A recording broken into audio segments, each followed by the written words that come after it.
بسم اللہ الرحمن الرحیم۔ آج ہم یہاں پر بیٹھے ہیں اپنے گاؤں میں اور بہت خوبصورت ہی جگہ ہے۔ تو آج ہم ایجوکیشن جو چینل ہے میرا یا آئی نالج زون میں، اس میں اردو کے حوالے سے نالج کا شروعات کریں گے۔ تو میرے ساتھ اردو کا پہلا جو کتاب ہے وہ موجود ہے، تو اس سے ہم شروعات کریں گے، اور شروعات ہم کریں گے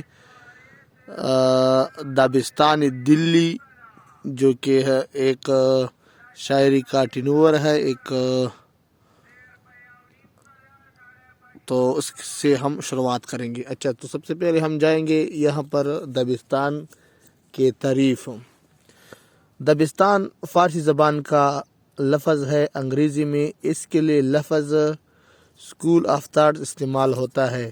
اگر ہم دبستان کی ادبی تعریف کریں تو یہ تعریف کچھ یوں ہوگی: جب ایک مخصوص دور سے تعلق رکھنے والے شعراء یا نثر نگار اپنے دور کے سیاسی، معاشی اور معاشرتی رجحانات اور رویوں سے لاشعوری طور پر متاثر ہو کر ان حالات، رویوں اور رجحانات کے حوالے سے شاعری یا نثر تخلیق کرتے ہیں، تو دبستان وجود میں آتا ہے۔ یا مخصوص رنگ کا ادب تخلیق کرتا ہے تو اس ادب کو دبستان سے وابستہ قرار دیتے ہیں۔ اردو کے دو اہم دبستان ہے، نمبر 1 دبستان دلی، نمبر 2 دبستان لکھنؤ۔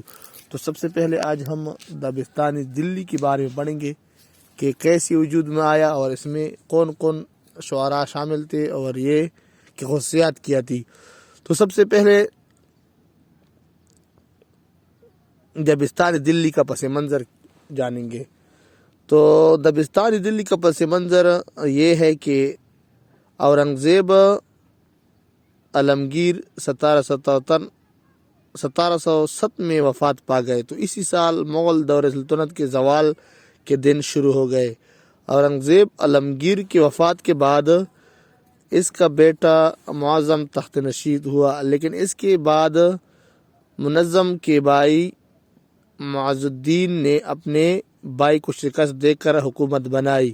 معظم شاہ کا بیٹا اور معز الدین کا بھتیجا فرح سیر نے 1712 میں سید برادران کی مدد سے حکومت حاصل کی، لیکن سید برادران نے فرح سیر کو بھی ٹھکانے لگا دیا۔ اسی طرح 1707 سے لے کر 1719 تک دلی کے تخت پر کئی بادشاہ تبدیل ہوئے۔ یہ سلسلہ اسی وقت بند ہوا جب روشن اختر محمد شاہ رنگیلا، جو کہ دوسرا نام ہے، نے 1719 میں تخت سنبھالا۔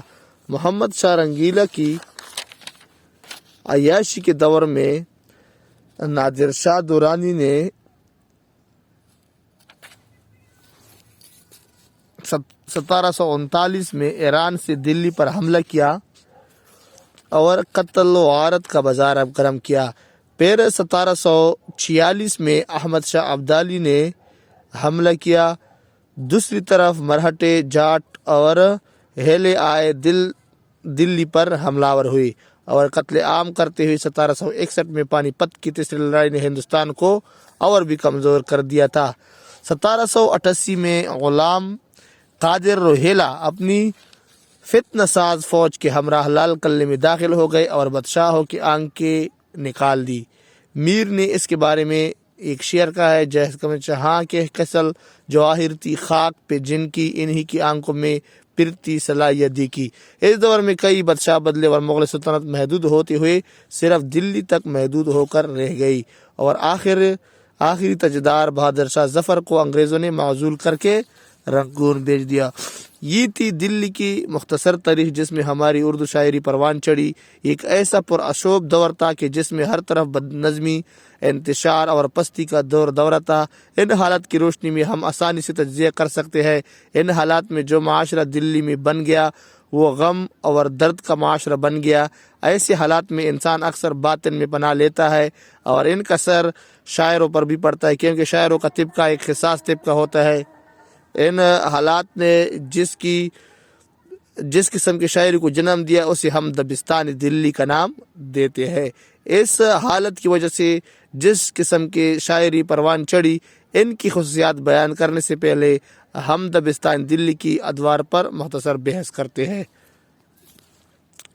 ہاں، ڈاکٹر الحسن ہاشمی نے اپنی کتاب دلی کا دبستان شاعری میں دلی دبستان شاعری کو 7 ادوار میں تقسیم کیا۔ ان کی تقسیم کچھ یوں ہے: نمبر 1 ولی سے بیلے کی شاعری، نمبر 2 ابہام گوئی، نمبر 3 دور اصلاح اور میر سود کا دور، نمبر 4 مصحفی اور جرت کا دور، نمبر 5 غالب ذوق اور ظفر کا دور، نمبر 6 حالی و داغ کا دور، نمبر 7 شاگردان داغ کا دور۔ لیکن خواجہ زکریا کے نزدیک یہ ترتیب منطقی اور دوری لحاظ سے غلط ہے۔ یہ دلی کے حوالے سے تو ہو سکتی ہے لیکن دبستان دلی کے حوالے سے نہیں ہو سکتی۔ ہاں، اچھا، سب سے پہلے دور میں ہم بات کریں گے بہتر شاہ، اس کی خصوصیات کے بارے میں ہم بات کریں گے۔ اس دور کے بڑے شعراء میں مرزا مظہر جان جنا، شاہ خاتم، چاند پری، میر درد، سودا وغیرہ ہے۔ ہم اس پہلے دور کی خصوصیات بیان کرتے ہیں۔ تصور عشق، اس دور کی سب سے پہلے خصوصیت تصور عشق تھی۔ اس دور کے مجازی عشق پر تصوف کا رنگ چڑھا ہوا دکھائی دیتا ہے، اور یہ عشق بڑا سچا، تقدس سے لبریز اور بحیا دکھائی دیتا ہے۔ اس دور کے شاعروں کے کچھ اشعار نمونے کے طور پر پیش کیے جاتے ہیں کہ اس دور میں شاعری کس نوعیت کی تھی۔ خدا کے واسطے ان کو نہ ٹھکو، یہی ایک شہر میں قاتل رہا ہے۔ تو یہ اس دور کی ایک شعر ہے جس سے آپ کو بخوبی اندازہ لگا ہوگا۔ نمبر 2، یہ دوسری خصوصیت ہے تصوف، عشق کی حقیقی۔ اس دور کا ایک اہم موضوع عشق کی حقیقی ہی تھا۔ ہر شاعر کے ہاں تصوف کے باب میں اشعار ملتے ہیں۔ تصوف ایک ایسا نظام فکر ہے جس میں خدا کے وجود، انسان کے وجود اور کائنات میں خدا کی شرکت پر بھی بحث کی جاتی ہے۔ تو اس کی ایک شعر ہم مثال کے طور پر آپ کو بتائیں گے، جیسے کہ تجھی کو جو یا جلوہ فرما نہ دیکھا، برابر ہے دنیا کو دیکھا نہ دیکھا، سرسری تم جہاں سے گزرے ورنہ ہر جہاں دیگر تھا۔ تو نمبر 3 عشق مجازی، اس کی تیسری خصوصیت یہ ہے کہ عشق مجازی، عشق کا دوسرا انداز دلی میں مقبول ہوا۔ اس میں عشق کی حقیقی کے ساتھ عشق مجازی کے جذبات بھی شامل ہو گئے۔ دلی کی تقریباً تمام شعراء نے عشق مجازی کے اظہار کے لیے خوبصورت زبان و بیان کا استعمال کیا۔ تو یہ شعر سے پتہ چلتا ہے، یاد اس کی اتنی خوب نہیں، میر باز آ نہ داں پھر جی سے بلایا نہ جائے۔ تو اس سے آپ کو پتہ چلا ہوگا۔ نمبر 6 تہذیب، تو تہذیب کے بارے میں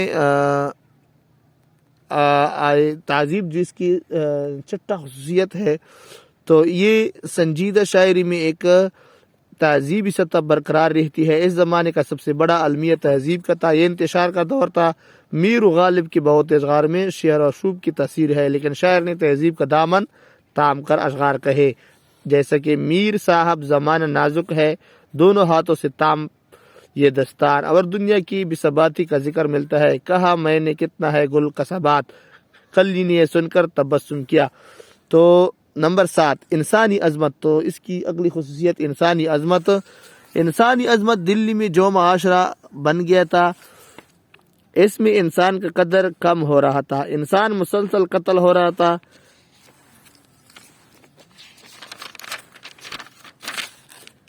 ایسے دور میں دلی کے شاعروں نے انسان کی عظمت کو بیان کیا، اشعار ملاحظہ ہو، باوجود یہ کہ پرو بال نہ تھے عدم کے ساتھ، وہاں پہنچا کہ فرشتے کبھی مقدر نہ تھا، آدمی سے ملک کا کیا نسبت، شان عرفہ ہے میر انسان کا۔ ہاں، تو دوسرے دور کی خصوصیات کے ہم چند خصوصیات کے بارے میں بات بتائیں گے۔ دوسرا دور 1803 سے 1807 تک کا ہے۔ تو اس کی سب سے پہلا اثر جو ہے نا، وہ خصوصیات فارسی کا اثر۔ اس دور میں انگریزوں کی عملداری کی وجہ سے حالات تھوڑے پرامن ہو گئے، اور یوں فارسی کا اثر شاعری اور اسلوب پر بھی پڑا۔ تو اس کا اگلا خصوصیت عشق ہے۔ اس دور میں عشق کے باب میں اتنی شدت نہیں پائی جاتی جو پہلے دور میں تھی۔ اس کی نمایاں مثال غالب کی غزل ہے، مرزا غالب نے اردو کو سوچنا سکھایا۔ اس دور میں سکون تھا لیکن اندرونی سطح پر بے چینی پائی جاتی ہے۔ نمبر 3 تصوف، اس دور میں عشق کے علاوہ تصوف کا موضوع بھی ہے مگر کم ہو چکا ہے۔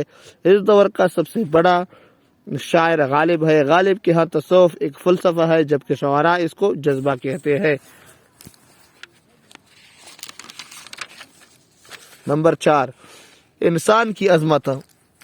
انسان کی عظمت.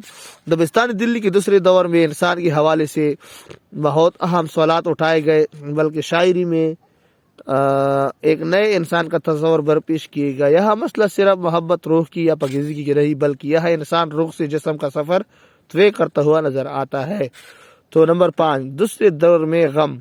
دوسرے دور میں غم کے زاویے بدل گئے اور افراتفری اور انتشار نہیں. اس دور میں زوال غم کی کیفیت ہے اور نستلجیا کا ہے، جس کو ہم ماضی پرستی بھی کہتے ہیں، اور یہ دوسرے دور میں نمایاں ہے.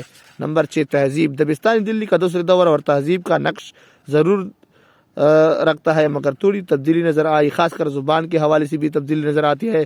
دوسرے دور زبان میں فارسی کی اثرات غالب نظر آنے لگے اور مشکل پسند آئی.